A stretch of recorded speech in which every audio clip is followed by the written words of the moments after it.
Sabe o que eu estava pensando? Como é grande a curiosidade do ser humano. Nós nos reinventamos a cada descoberta. E nós descobrimos coisas que praticamente outra pessoa nem pensaria em ir atrás. O ser humano descobriu a célula. Robert Hooke, os irmãos Janssen, Leeuwenhoek, foram cientistas pesquisadores que descobriram o nível celular. De que é que os seres vivos são formados? Célula. E aí surgiu a famosa teoria celular. Isso é muito importante. Nós estudamos hoje os dois tipos fundamentais de células. As células procarióticas e as células eucarióticas. E percebemos que toda a complexidade que nós temos, qualquer tecido nosso, é formado por célula. E isso é brilhante. Isso pode parecer bobagem, mas não é. Quando a gente resolve pegar um microscópio, um aparelho, que pôde nos permitir fazer esse estudo, nós descobrimos o quanto nós somos complexos de verdade. O olho humano tem um limite, chamado limite de resolução. Nós olhamos para dois objetos bem distantes e vemos um objeto. Mas quando nós pegamos os microscópios, esses aparelhos inventados para quê? Para pesquisar níveis menores, níveis celulares, nós descobrimos que nós temos uma complexidade infinita e hoje nós estamos muito mais além. Nós não estamos mais só no nível, na estrutura celular. A gente hoje pesquisa genes, moléculas, para estar cada vez melhor, para cada vez fazer da vida humana um algo melhor, mais confortável, prolongar a vida humana, torná-la mais incrível ainda. Então vem comigo e olha só, isso aqui é uma célula procariótica.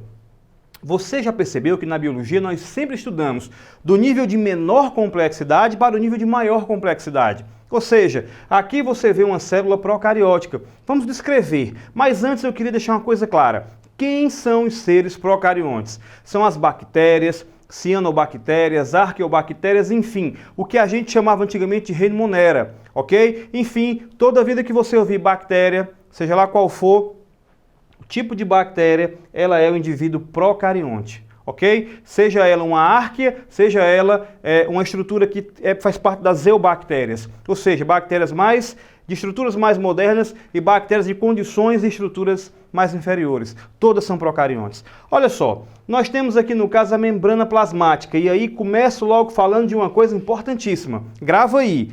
Todas células, sem exceção, têm membrana plasmática, ok? E olha só que interessante. Essa membrana plasmáticazinha aqui, ela não é única, ela está protegida por uma estrutura chamada parede celular. Uma coisa interessante, as nossas células animais não têm parede celular, ok? Que isso fique bem claro. Mas as bactérias, os vegetais e os fungos têm parede celular. Serve para quê? Ora, serve para proteger ainda mais a estrutura celular. E aí eu quero que você continue observando. Em termos de organelas, as células procarióticas possuem apenas os ribossomos. Claro, seria impossível viver sem eles. Por quê? Porque os ribossomos estão atrelados diretamente à produção das nossas proteínas. E as proteínas são estruturais e as proteínas podem também ser metabólicas. Ou seja, as proteínas podem ter a função enzimática. Portanto, seria impossível viver sem ribossomos. E eles têm, ok?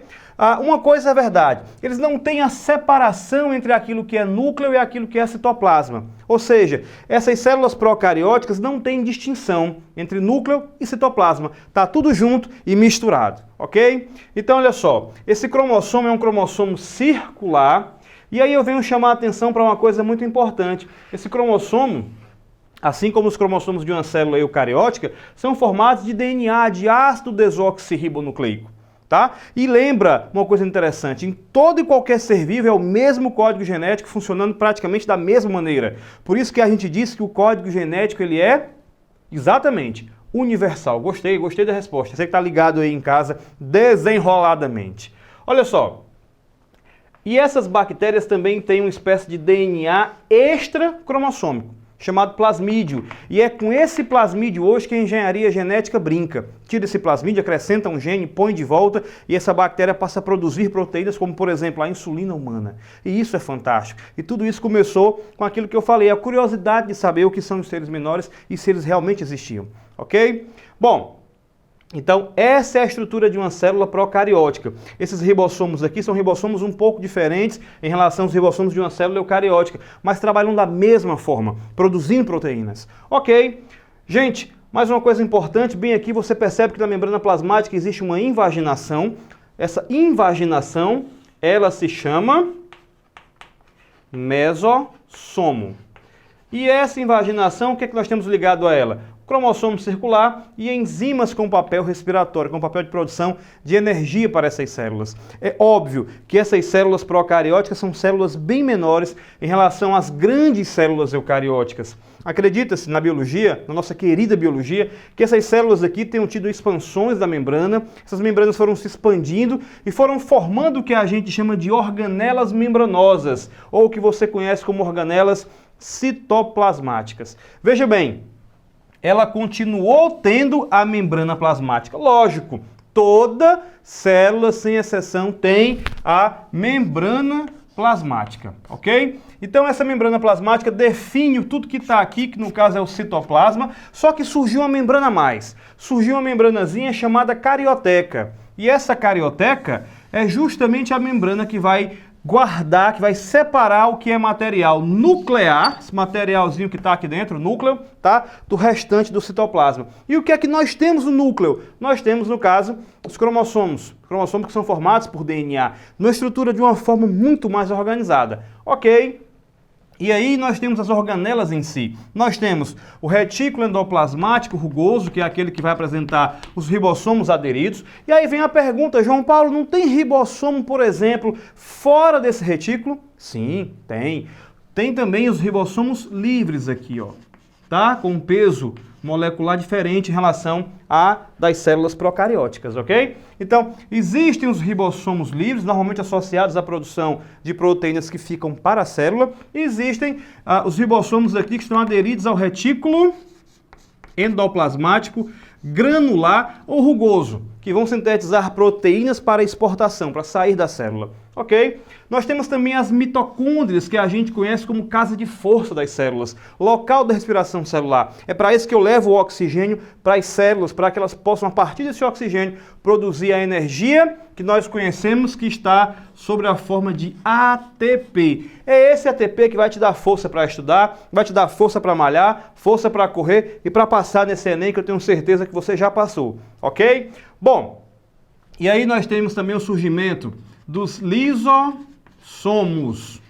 Lisossomos são as organelas que vão ser responsáveis pelo processo de digestão intracelular. Eu quero que você tenha calma, não precisa ficar correndo para anotar, porque nós vamos ter uma aula para detalhar exatamente todas as organelas. Hoje eu quero que você tenha um conhecimento geral da estrutura, ok?